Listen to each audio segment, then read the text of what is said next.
नमस्कार, HNN news देख रहे हैं आप और मैं हूं आपके साथ सीमा चौधरी। खबर उत्तर प्रदेश में, उत्तर प्रदेश की तमाम अहम खबरों से मुखातिब होंगे, लेकिन उससे पहले यहां से सीधे आपको लिए चलते हैं उत्तराखंड, जहां सीएम पुष्कर सिंह धामी कार्यक्रम में मौजूद हैं। क्या कुछ वो कह रहे हैं, सुनते हैं।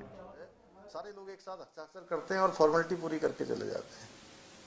सच बताऊं तो हमको कोई फॉर्मेलिटी करने की जरूरत नहीं पड़ी और जिस दिन समिट का प्रधानमंत्री जी ने यहाँ पर शुभारंभ किया, उस दिन तक हमारे 3,56,000 करोड़ के हमारे समझौतों के शेयर ज्ञापन हमारे संपन्न हो गए। चलिए कि इतने से भी बात बनी नहीं।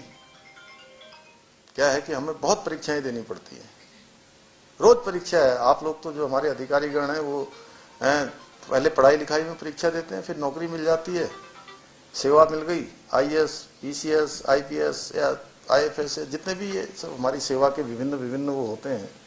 क्यों सुंदरम साहब, आपको हंसी नहीं आ रही है?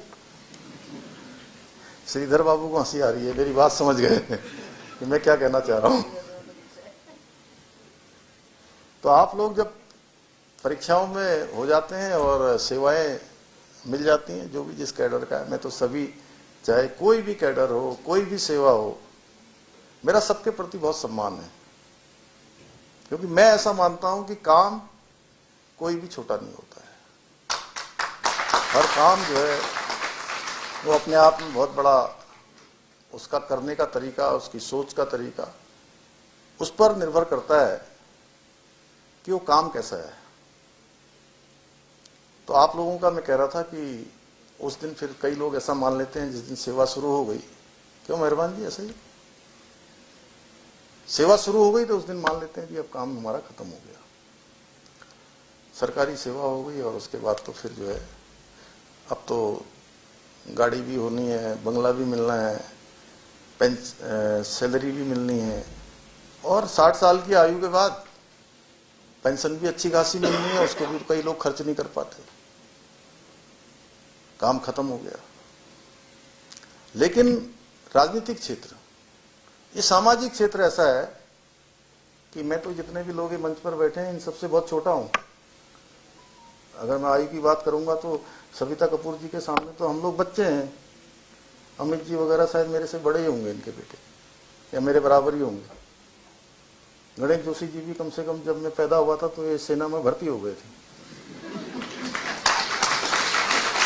अच्छा, हाँ, ये बात मैं ऐसे नहीं कर रहा हूं। मैं इनके साथ वहां गया लंचडाउन में, हमारे जो गढ़वाल राइफल का जो हमारा सेंटर है उसमें वहां कार्यक्रम हुआ, तब इन्होंने बताया कि 1975-76 में मैं जो है यहाँ भर्ती हो गया था। यहाँ पानी लेने वहां जाते थे। उमेश शर्मा काऊ जी मेरे बड़े भाई के रूप में गार्जियन का काम करते हैं। हमारे जो है खजान दास जी हमेशा जो है हमारा प्रोत्साहन करने के लिए, जरा सा भी कुछ होता है तो आ जाते हैं, कहते नहीं ये ऐसा नहीं, ऐसा वैसा। इनको लगता होगा कि थोड़ा मैं हिम्मत बढ़ा के आता हूँ मुख्यमंत्री जी की। तो इसलिए हम लोगों को इस क्षेत्र में रोज परीक्षा देनी पड़ती है। तो यहां भी जब इन्वेस्टर सबमिट कर रहे थे तो परीक्षा, एक परीक्षा क्या, 3,56,000 करोड़ के MOU हो गए। फिर जो हमारे जो मैं क्या कहूं उनको, जो हमारे, उनको मैं कहता हूं उत्प्रेरक, कैटालिस्ट। आप लोग सोच रहे होंगे कि आज ये विषय बदल गया कहीं। ये विषय नहीं बदला, ये विषय आप ही लोगों के लिए है। मैं इसकी चुनौतियां आप सबके सामने रख रहा हूं। तो 3,56,000 करोड़ के जब MOU हो गए तो लोगों ने कहना शुरू किया कि MOU तो हो जाते हैं लेकिन ग्राउंडिंग नहीं होती है, आप दूसरी परीक्षा के लिए तैयार हो जाइए।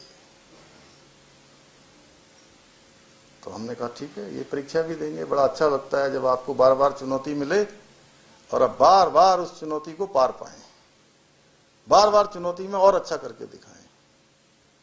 जैसे क्या है, वो तप तप के सोना क्या बनता है, कुंदन बनता है, उसकी चमक जो है और निखरती है। तो ये मौका भी हमको इसीलिए मिल रहा होगा, भगवान शायद यही इसीलिए यही पूरी तरह से आपको परीक्षाओं में पास करते करते, वो उसकी कोई नियति होगी, कोई नियोजन होगा। तो मुझे आप सबको बताते हुए खुशी है कि दिसंबर 2023 में ये हमारा समिट के समझौतों पर हस्ताक्षर हुए थे और जुलाई 2025 में देश के गृह मंत्री जी ने आकर हमारी ग्राउंडिंग सेरेमनी में भाग लिया और हमारे 1,01,000 करोड़ की ग्राउंडिंग अभी तक पूरी हो चुकी है, जो अपने आप में एक और 35% के लगभग का जो है ये ग्राउंडिंग अपने आप में बहुत अच्छी मानी जाती है। लेकिन ये परीक्षा अभी हमारी चालू है, क्योंकि उत्तराखंड को देश का हमको श्रेष्ठ राज्य बनाना है, इसलिए रोज काम करना है। अब कंपटीशन किसी से नहीं है, चुनौतियां तो आती रहेंगी जाती रहेंगी। अब कंपटीशन हमारा अपने से है, स्वयं से, हम सबका राज्य के लिए स्वयं से कंपटीशन है, यानी कि रोज अच्छा काम करना है। आज जितना किया है उससे अच्छा कल उससे ज्यादा करना है। आज अगर 16 घंटे काम किया है तो कल भी 16 ही घंटे करना है, या 16 से 17 घंटे हो जाए, लेकिन वो 15 नहीं होना है। ऐसा मन में निश्चय करके हम लोगों ने काम को आगे बढ़ाया है। और कई सारी राज्य में जो सरलीकरण की बात मैं शुरू इनसे कहता था कि हमने हर चीज में कोशिश की है। आप ही सब लोग काम करने वाले हैं, आप ही सरकार की नीति और कार्यक्रमों को धरातल पर उतारने वाले हैं। पहले यहाँ मैन्युफैक्चरिंग यूनिट लगाने के लिए बहुत प्रकार की अलग अलग जगह से उसकी स्वीकृतियां लेनी पड़ती थी, उसको भी हमने आसान किया, उसका समाधान किया है कि लाइसेंसिंग प्रोसेस को आसान करने के लिए सिंगल विंडो सिस्टम को और उसमें उसको सरल करते हुए कि आप लोगों को अलग अलग जगह पर न जाना पड़े। इसके साथ ही हमने बहुत सारी नीतियां भी बनाई। जब हम इन्वेस्टर सबमिट कर रहे थे तो बहुत सारे हमने यहाँ के जो हमारे उद्योग जगत के लोग हैं, निवेशक हो सकते हैं, या जिन्होंने निवेश के क्षेत्र में, व्यापार के क्षेत्र में जिनका एक बड़ा अनुभव है, उनके साथ हमने मीटिंग करी। और मीटिंग करने के बाद उनसे हमने सुझाव लिए, क्योंकि मैं जानता था कि जब भी हम यहाँ पर इन्वेस्टमेंट की बात करेंगे, जब भी हम उद्योगों को लाने की बात करेंगे, तो जो भी यहाँ उद्योग लगाने आएगा वो यहाँ के लोगों से जरूर पहले जानकारी करेगा कि जो उद्योग लगे हुए हैं, एग्जिस्टिंग उद्योग, उनकी क्या स्थिति है। और अगर ये लोग यहां से अगर गलत रिपोर्ट दे देंगे, अरे भाई हमारा ही नहीं चल रहा है यहाँ, तो आप क्या करोगे लगा के, बाकी आपकी मर्जी। वैसे यहां पर बहुत दिक्कत है, इतना अगर ये लोग कह दें तो कोई नहीं आएगा। तो हमने इनको बुलाया, इनके सुझाव लिए, और इन्होंने जो सुझाव दिए उसके आधार पर हमने 30 से अधिक नीतियां बनाई और बहुत सारी नीतियों को सरल किया, उनका शिथिलीकरण किया। उसका परिणाम हुआ कि लोग बड़ी संख्या में आए, और जो हमारे लगे हुए उद्योग के लोग हैं उनका भी मैं बहुत आभारी हूं। उन्होंने भी उस इन्वेस्टर समिट में एक बड़ा इन्वेस्टमेंट, बड़ा निवेश यहां पर करने के लिए उन्होंने भी हमारे साथ समझौते किए, जो 50,000 करोड़ से भी अधिक का था। इस 3,56,000 करोड़ में से लगभग 50-60 हजार करोड़ का निवेश का समझौता उन लोगों के साथ था जिनके ऑलरेडी पहले से राज्य के अंदर उद्योग चल रहे हैं। वो इस बात का प्रमाण था कि हमारी नीतियां, हमारी नियत,